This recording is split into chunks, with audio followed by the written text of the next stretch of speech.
If I asked you right now what skill in League do you have to learn to have the quickest and most impactful improvement to your win rate, it might be hard for you to give me an answer. This is because League is, well, pretty complicated. So it can be hard to know where you should be focusing your energy to start in order to make the biggest improvement. So that's why I made this video. Not only will I point you in the right direction on where you should start, but I'll also give you a brief lesson on each skill with some useful tips along the way, as well as a link to a more in-depth video on the subject if I've made one in the past. There'll also be timestamps on the video to each skill, so if at any point you want to skip ahead to the next section, feel free to do so. So without further ado, here are the 5 skills you absolutely need to master in order to have the quickest improvement to your gameplay. My name's Rogue and I played League of Legends professionally for 7 years. Now I'm a full-time content creator and coach for all ranks Iron through to Challenger. So if you want more information of what a coaching session with me will look like, you can find more information by following the link in the video description below. While you're in the description, you'll also find the link to my Patreon, where I post all of the recordings of my best coaching sessions in full. With collections sorted by role and rank, including sessions where I've coached for professional level teams, you can get a glimpse into what pro level League of Legends look like from the inside. No matter what you're looking for, you'll easily be able to find something that's going to help you improve, no matter your rank. Now finally, I want to say thank you to those who do support me. It's because of you guys I get to keep making videos like this, so thank you. Now starting us off with probably the best tip of the video if you're new to League or if you're playing in the lower ranks, we have the skill to understand the turns of laning phase. But I want to twist this point a little bit and say more broadly, how to identify when you are stronger in the laning phase. Now the simplest form of this point would be pushing to get level 2 before your opponent and then taking an all in with that level advantage. But this point goes so much deeper than the vast majority of players realize, even those at higher ranks. Starting us off with our first replay, we're going to match in about gold, silver, elo, and you'll see it's a great example of players who don't recognize how to create a situation and how to capitalize on a situation where they are stronger than their opponent due to the tug and the pull of the lane.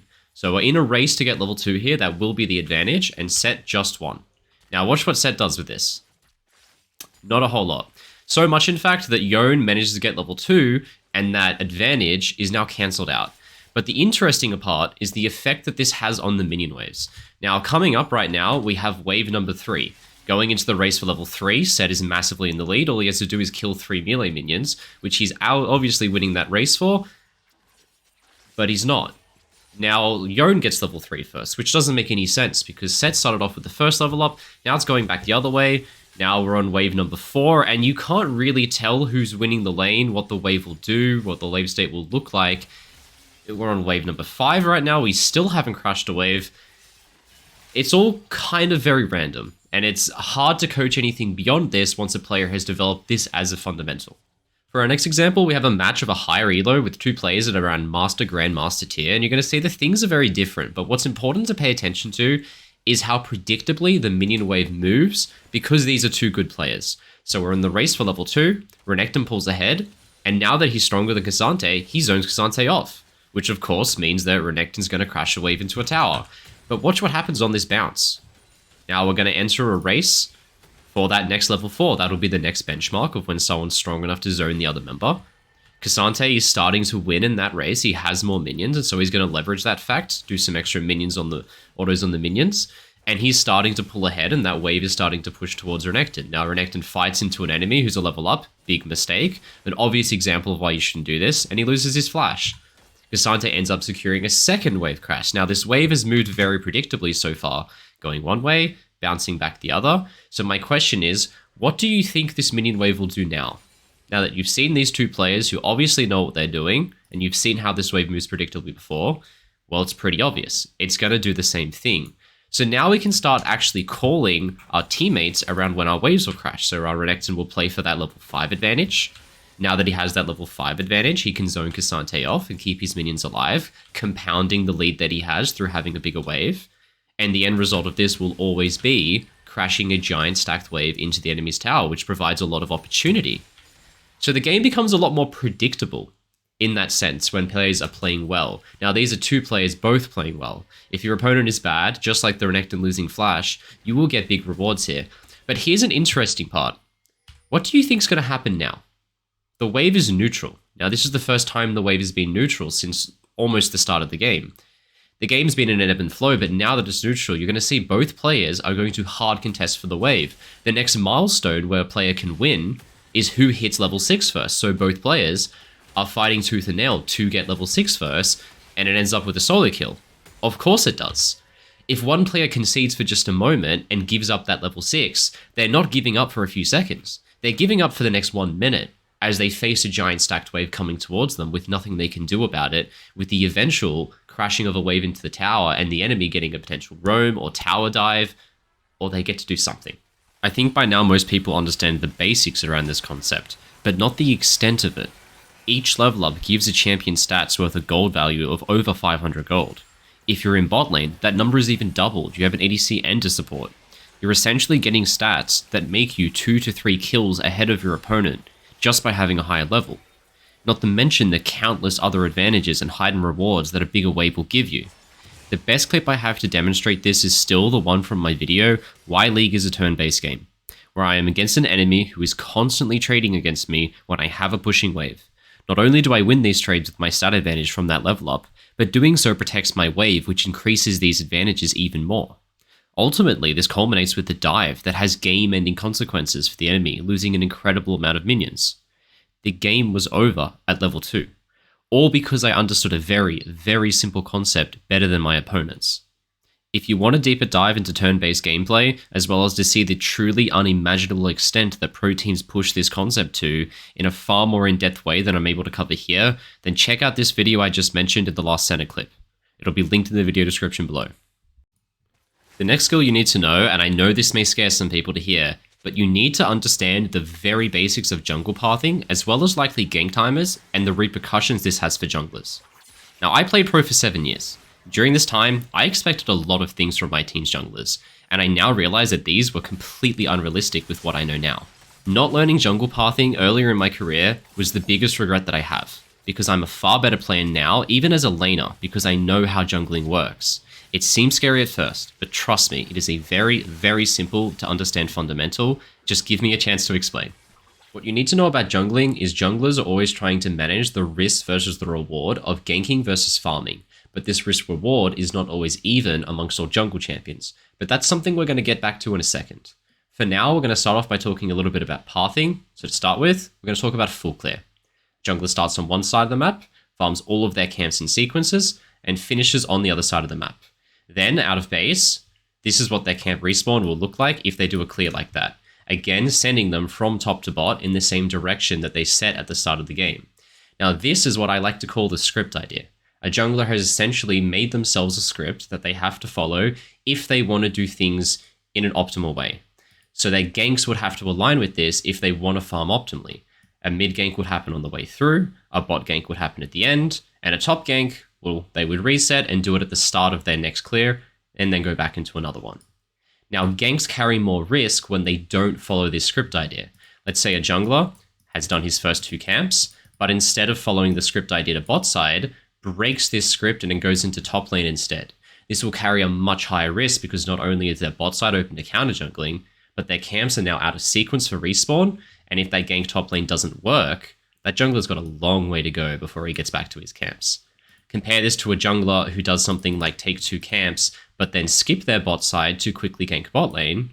It doesn't carry as much risk because it still goes in that north to south direction of their clear.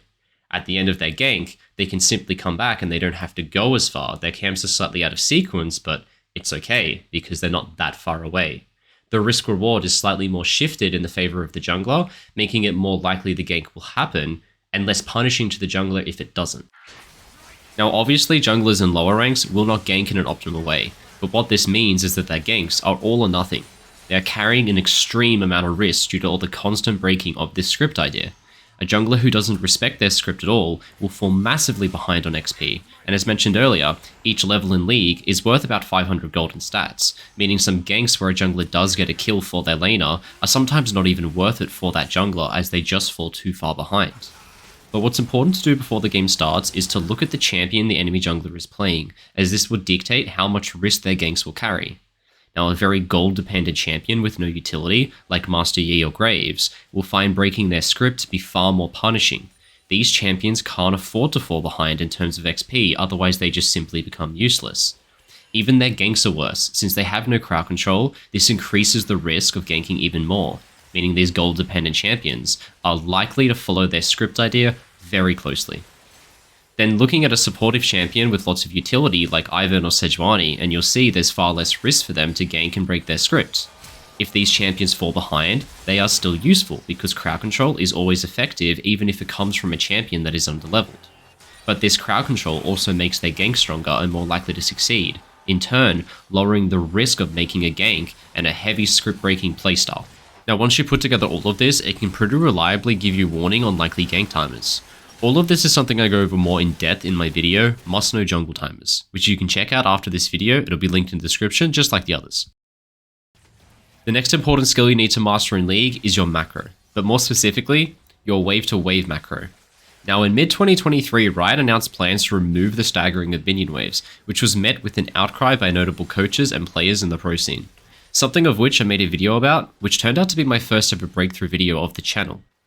Riot later altered this change though, to only last up until 14 minutes, so that we can still do wave to wave macros to this day in the mid and late game. But despite the potential removal of wave to wave macro being such a controversial topic to many notable pros, it is still something that to this day, the vast majority of students I coach don't even know exists.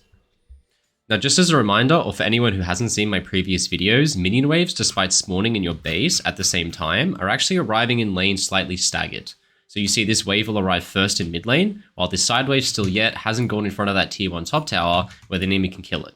This means that once we get later in the game and a champion has a pair of boots and they can kill this wave quickly, they can actually move between these waves, which allows them to do some macros. So you see, at the moment, I'm just in practice tool by myself, so there's not a ton I can do here, but I'm able to kill this mid wave and run into top lane when I reasonably still have a top wave here. Now, in some situations, this will let you maybe take this tower when mid lane's being defended. You can take that top tower with the teammate setting up that wave for you. But in this game, this is actually allowing me to double my farm. I'm taking the same wave top lane as we speak as the one I just took in mid lane. Now you're going to see the same thing in reverse. If we can do it from mid into side, we of course can do it from side lane into mid, and it's actually a little bit easier. So I take that side wave in top, now I'm running to mid, and you're going to see I'm taking that same wave that I just took top lane, so I'm going to get an extra couple minions here, but I arrive just as my mid wave is alive. Now there could be an enemy defending top who I've just out-rotated, and now I'm showing up mid with my team and a numbers advantage to take that tower. This can be used offensively, this can be used defensively, and in some cases, like this one, it can be used to increase your farm. Now take everything we just learned and mash it together into one perfect replay, and I think this is it. Now this is a replay of one of my own students, a player at just plat rank, which I think shows just how easy and how effective this macro can be using wave to wave at almost any rank in solo queue. So our Kled pushes in a top wave, which is being defended by the enemy Tom top, and instead of wasting his time, he's instead going to initiate wave to wave macro. So I'm going to zoom out for a second so we can see it. Kled is moving from this wave top lane into this wave that has just spawned mid, but also take note of this wave bot. We'll come back to that in a moment. So our Kled pair is running towards mid. He knows that this Tahm Kench is defending top lane, which means he has a numbers advantage in mid, so he engages and gets a nice peek on the enemy MF. Really great job, Kled. Let's try and push down this tower then. So that Tahm Kench, of course, is going to be late, so maybe we have a chance to get this tower, but it's being defended by the rest of the enemy team. So what should we do? Well, wave to wave macro yet again. So now let's run into bot wave. Again, using that wave to wave macro, which leads into this pick on Yone because his team wasn't ready to follow. And conveniently, there seems to be a bot wave here, which is exactly the same wave that I pointed to earlier in that replay that was coming out of the base. We've moved from top into mid into bot. The enemy team has been struggling to catch up, and as a result, they're constantly getting picked, they're constantly at a numbers deficit, and that Tahm Kench, who we originally immobilized, is nowhere near bot lane because he just can't keep up with us. Now this is wave to wave macro. You can probably see now that macro is much easier to understand once you realize that all you're doing is bouncing into an adjacent lane in time to defend that lane's minion wave and make use of it. But to make this even simpler for you to understand, I've put this all together in a flowchart in Paint for you. On its own, it does a great job at summarizing the last 3-minute long explanation I just gave. I know, I'm an artist.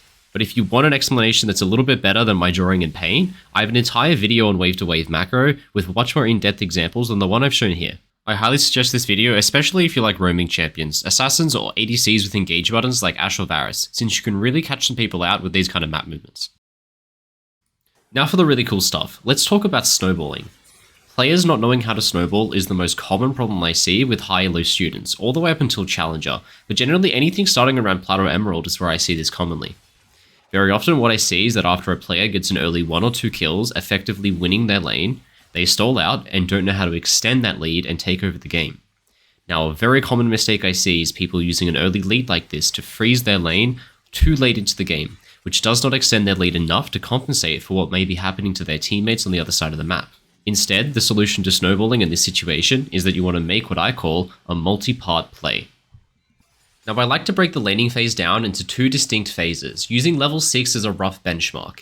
You have everything about before level 6, around 8 to 10 minutes, and everything after.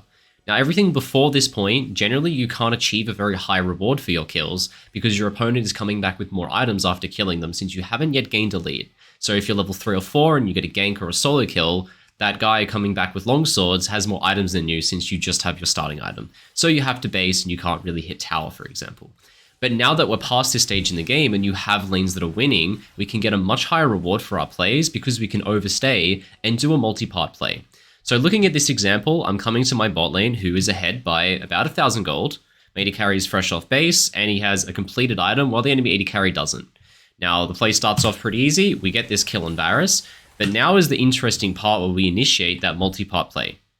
My AD carry, despite having 500 gold from that wave and that kill, still has more items than the Varus, even though the Varus just got a free recall, right? We still have more items, which means that he doesn't have to base in relative power to Varus. We are still stronger. So now we can initiate a multi-part play, and instead of basing, we can take a higher reward and my AD carry can hit the tower, and I can use that as a cue to take the bot jungle while I wait around for something to do. So instead of just finishing the kill there, we can chain the kill into a couple plates, a denied wave, the bot jungle, but interesting enough, we can chain it into a second kill. This Varus is fresh off base, there's already a Jarvan waiting for him, and now that first kill chains into a second kill, which turns into more mist waves, more turret plating, and it balloons this lead out of control. If you just look at Samira's gold, she started this sequence about a minute ago with 0 gold. After 2 kills and all of those waves and most of this tower, she's at 1.7k, and if she got that tower, she would have a hell of a lot more. So in the space of just 2 minutes, my AD carry has made almost 2,000 gold, and this is extremely important. We've ballooned her lead by 1.5k in just a few minutes, and it's important that we did this, because if we sat there freezing, we couldn't balloon our lead anywhere near as much. But on the opposite side of the map, if we just rewind a little bit, we're going to see that the same thing is happening to my team's top laner. If I sit there and freeze and extend bot lane's lead by just a few hundred, and I don't make a multi-part play, the enemy top laner, who only has 1,000 gold, gets first tower, a bunch of solid plating, she's the one who balloons her lead by 2,000. Now going into the mid game, if we haven't snowballed as much as the enemy top laner, we're just going to lose. Now, after this level 6 benchmark where multi-part plays become possible, not only are these plays bringing a higher reward, but they're even easier to execute than what they were before. This is because of the abundance of damage from having more items, as well as having ultimates available to force your plays. This actually becomes more true the later you go in the game though, as well as the further ahead you become. Meaning the more ahead you are, the more you should be doing on the map, and the less you should be freezing or sequencing jungle camps. Farming camps and freezing lanes are a way for you to become strong in the early game and create the initial advantage that will eventually allow you to become strong enough to do multi-part plays. But you should only sequence camps or freeze lanes until the point where multi-part plays become an option, because as you've seen before, the reward for these plays far exceeds what you get from playing slower. But these multi-part plays don't always look the same as the one we just watched, and there are many variations of them which are all covered in my video, Why Do Challenger Players' Kills Give More Than Yours? As covered in the video, some multi-part plays start with a kill, just like in the replay we watched, but some only require a small HP chunk before it sets in motion the chain of events. You can execute some of these plays in your own lane all by yourself, or you can even find opportunities in other lanes to continue the multi-part plays that your teammates have begun. To get a more in-depth look, check out the video linked in the description, and I'll see you there. Before we dive into our last skill, I want to quickly ask that since you've watched this far into the video, the least you could do would be to leave a like and a sub to help support me in the videos I make. And if you really want to go above and beyond, leaving a comment on this video helps the engagement a ton to push it to more people. Now moving on to the final skill that you need to master in League, I've of course left the best for last. The biggest skill you need to master is how to play with bad teammates. Believe it or not, this is a skill. And it's not a skill that I learned from playing professionally. You don't have bad teammates in pro play, most of the time. This is something I had to learn when I started coaching, because realistically, winning in solo queue, especially in lower ranks, is a completely different skill to winning the game of League when everyone is playing perfectly all the time. That's why the best concept I ever came up with and put into a video is the concept of tempo lines. Tempo lines is a visual one, where you get to see where you should go and what you should do in comparison to your teammates. Your teammates in solo queue will make mistakes and throw the game, and it should already be an expectation. But when playing with the tempo lines concept, you can be sure to always act as an insurance for their mistakes, turning these mistakes into an opportunity for yourself. I don't want to spoil too much from the video, and I couldn't do it justice here anyway, so I highly urge you to watch this video first if you're going to watch any from today's video. It will be by far the biggest and fastest improvement to your gameplay that you could ever see. So go and check it out now. The link's in the video description, as well as the links to all other videos that I mentioned today. And as always, thanks for watching.